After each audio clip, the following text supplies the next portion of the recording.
Hello everyone, এটা নতুন ভিডিওলৈ স্বাগতম জনাইছো। আজিৰ এই ভিডিওটোত ক'বলৈ গৈছো যে অসম পুলিচৰ ইন্টাৰভিউত যে আমাক বুকুত এখন প্লেট লগাব দিয়ে, সেই প্লেটখনত আসলতে কি থাকে।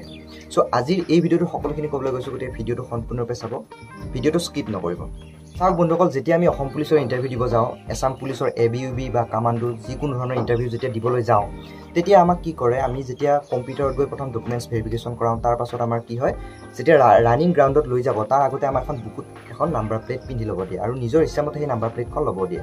সেই নাম্বাৰ প্লেটখনত কি থাকে, এটা RFID চিপ বুলি কয়, মানে এইটো GPS বুলি ক'ব পাৰি, RFID চিপ, ৰেডিঅ' ফ্ৰিকুৱেঞ্চি আইডেণ্টিফিকেশ্যন। সেই চিপটো সেই নাম্বাৰ প্লেটখনত পিছফালে লগোৱা থাকে। সেই চিপটোৰ কাম কি, আমি যেতিয়া ৰানিং কৰোঁ, ৰানিং গ্ৰাউণ্ডখনত আপোনালোকে চাব, যেতিয়া প্ৰথম ষ্টাৰ্টিং লাইন থাকিব, য'ৰ পৰা আমি ৰানিং কৰিব লাগে, তাত কেইটামান মানে ৰিচিভাৰ লগোৱা থাকে, তাত কিছুমান মেচিন লগোৱা থাকে আৰু সেই মেচিনবিলাক হৈছে ৰিচিভাৰ বুলি কয়।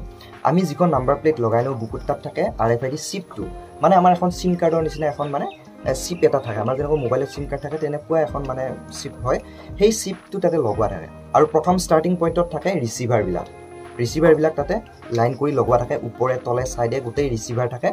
আৰু সেই ৰিচিভাৰবিলাকৰ তলেৰে সেই চিপটো যিমান বাৰ পাৰ হৈছে, তাৰ তলেৰে পাৰ হৈ যায়, তেতিয়াৰ পৰা টাইমটো ষ্টাৰ্ট হয়। আৰু যেতিয়া ফাইনেল মানে 8 পাক হ'ব বা কিছুমান 200 মিটাৰত 16 পাক ৰানিং কৰিব লাগিব, 16 পাক ৰানিং কৰাৰ পাছত ষ্টাৰ্টিং পইণ্টৰ পৰা লাষ্টলৈকে কিমান সময় লাগিছে, সেই ৰিচিভাৰবিলাকে সেই চিপটোৰ জৰিয়তে গোটেইখিনি ডিটেইলছ মানে গ্ৰহণ কৰি লয়। এতিয়া চাওক, প্ৰথম যেতিয়া ৰানিং কৰিব তেতিয়া কি কৰা হয়, প্ৰথম মানে GPS চিপটো যিটো থাকে, মানে RFID চিপ যিটো থাকে, সেইটো আপোনালোকক কি কৰিব, সেইটো পিন্ধাই থিয় কৰাই দিব আৰু ৰিচিভাৰবিলাক তাতে থাকে। যেতিয়াই ফাৰ্ষ্ট টাইম ৰিচিভাৰটো তলেৰে পাৰ হৈ যাব, তেতিয়াই আপোনালোকৰ টাইমটো কাউণ্ট হ'ব, তেতিয়াই আপোনালোকৰ টাইমটো ষ্টাৰ্ট হৈ যাব।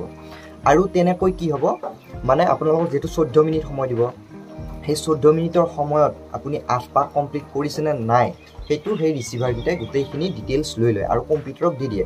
কম্পিউটাৰত কি হয়, আপোনাক কোনেও মানুহে তাতে চাই নাথাকে যে আপুনি কেইপাক ৰানিং কৰিলে, কিমান সময় ৰানিং কৰিলে, কোনেও চাই নাথাকে, জাষ্ট কম্পিউটাৰত সেইবিলাক ৰেকৰ্ড হৈ থাকে। আৰু লাষ্টত যেতিয়া আপুনি ৰৈ যাব, লাষ্টত যেতিয়া গোটেইখিনি পাক ৰানিং কৰা হৈ যাব, তেতিয়া কম্পিউটাৰৰ পৰা অট'মেটিকেলি শ্লিপখন ওলাই আহে। সেই যিখন RFID চিপ আছে, সেই চিপখন আপোনাক বুকুত বান্ধি ল'ব দিব। এতিয়া কিছুমানে কি কৰে, সেই যিখন মানে নাম্বাৰ প্লেট আছে, সেই নাম্বাৰ প্লেটখন বুকুত ইমান টানকৈ গাঁঠি লয়, ইমান জোৰকৈ পিন্ধি লয়, যাৰ কাৰণে উশাহ নিশাহ লোৱাত অসুবিধা হয়, ৰানিং কৰোঁতে অসুবিধা হয়। আৰু কি হয়, যেতিয়া টানকৈ গাঁঠি লোৱা হয়, আপুনি যেতিয়া ৰানিং কৰিব, আপোনাৰ যেতিয়া এই শ্ব'ল্ডাৰৰ এইখিনি মুভমেণ্ট হ'ব, তাৰ পাছত নাম্বাৰ প্লেটখন অট'মেটিকেলি ওপৰত উঠি আহে, যাৰ কাৰণে ৰানিং কৰাত খুব অসুবিধা হয়। গতিকে এটা কথা লক্ষ্য ৰাখিব, যেতিয়া সেই নাম্বাৰ প্লেটখন বুকুত বান্ধি ল'ব, তেতিয়া নিজৰ সুবিধাৰ মতে, যাতে ৰানিং কৰোঁতে কোনো অসুবিধা নহয়, যেতিয়া পিন্ধি ল'ব তেতিয়াই চাই ল'ব যে ৰানিং কৰোঁতে কেনেকুৱা অসুবিধা হ'ব নেকি, উশাহ নিশাহ আপুনি ভালদৰে মানে বুকুখন ফুলাই দিব পাৰিছে নে নাই, এই গোটেইখিনি চাই ল'ব।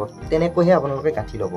যেনেকৈ তেনেকৈ কাৰোবাক গাঁঠিব দিব, তাৰপাছত কি কৰে, কিছুমানে বহুত টানকৈ গাঁঠি দিয়ে আৰু ৰানিং কৰোঁতে সেইখন লাৰি বা সেইখন মানে ঢিলা কৰিব চেষ্টা কৰি ৰানিং কৰি থাকে, যাৰ কাৰণে ৰানিঙত কনচেনট্ৰেট কৰিব নোৱাৰে। আৰু যেতিয়া ৰানিং কৰিব, আপোনালোকে ৰিচিভাৰৰ তলেৰে সেই নাম্বাৰ প্লেটখন ঢাকি লৈ ৰানিং নকৰিব। যদি ঢাকি লৈ ৰানিং কৰে, বাই চান্স যদি আপোনালোকৰ ৰিচিভাৰে আপোনালোকৰ GPS চিপটো মানে ৰিচিভ কৰিব নোৱাৰে, ডাটাবিলাক ৰিচিভ কৰিব নোৱাৰে, হয়তো আপোনালোকে ফেইল হৈ যাব পাৰে, নতুবা হয়তো আপোনালোকৰ কিবা এটা প্ৰব্লেম হ'ব পাৰে। সেইকাৰণে সেই নাম্বাৰ প্লেটখনত খুব সাৱধানতা ল'ব লাগে। নাম্বাৰ প্লেটখন যেতিয়া পিন্ধি ল'ব, তাৰ পাছত সেই নাম্বাৰ প্লেটখন ঢাকি লৈ ৰানিং কৰিব নালাগে। ঢাকি লোৱাটো সাধাৰণতে নাযায়, কিন্তু মানে এই কথাটো লক্ষ্য ৰাখিব যাতে সেই নাম্বাৰ প্লেটখনত কোনো এটা মানে বেমেজালি নহয়। আৰু এটা কথা লক্ষ্য কৰিব, আপোনাৰ টাইমটো আপুনি যেতিয়া সেই ৰিচিভাৰৰ তলেৰে ৰানিং কৰিব, তাৰ পাছতে ষ্টাৰ্ট হ'ব। গতিকে যেতিয়া ৰানিং কৰিব, আপোনালোকৰ লগত যিকেইজনে ৰানিং কৰিছে, সেইকেইজনৰ লগত কম্পিটিশ্যন কৰি লাভ নাই।